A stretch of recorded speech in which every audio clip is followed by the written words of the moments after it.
we've taken a little bit of a brief, actually not quite a little brief, we've taken quite a bit of a detour because we were first talking about atomic structure and electrons.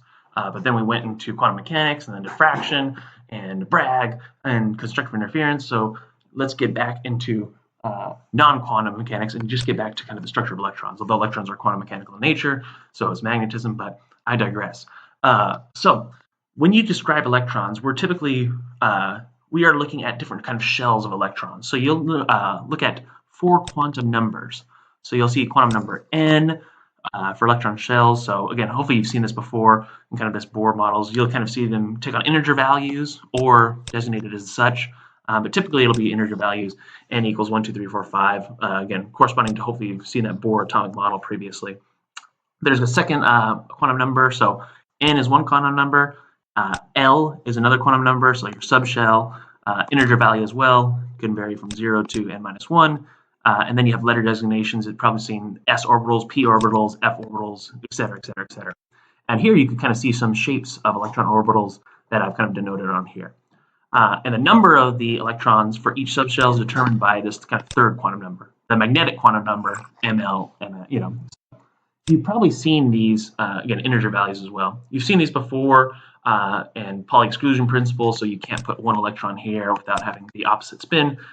We need to make sure that they have basically opposite signs, so we minimize that energy.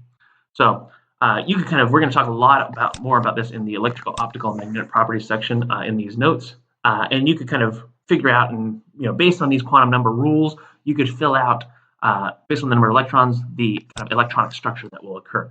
So for chlorine, for example, this is the kind of shell structure. Now, hopefully you've all memorized that or actually done that before in chemistry. In this class, we are going to utilize this Permachart's periodic table.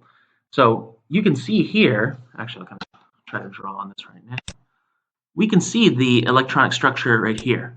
So it's given us, actually you can see right here, the electronic configuration of all materials that we're going to be dealing with. So you could kind of look up that electronic structure and kind of figure that out. Now for this class, as much as I would like it to be a quantum mechanics and chemistry class, we're going to be more focused on kind of the pragmatic nature of electrons. And specifically, we're looking at the kind of valence electrons. So if I have an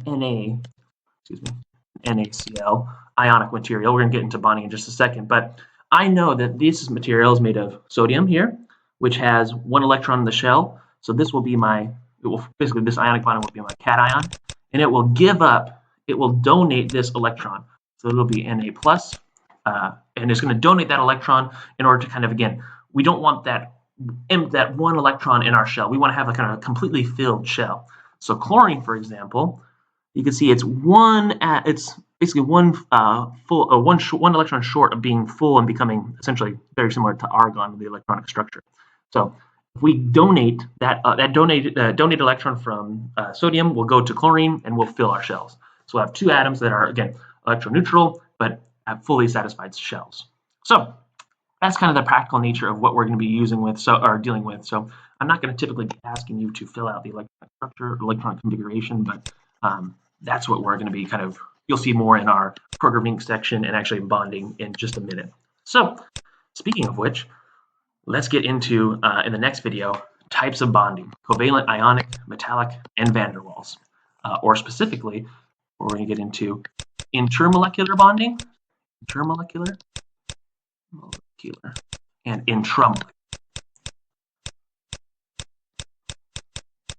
So we'll find that out in the next video.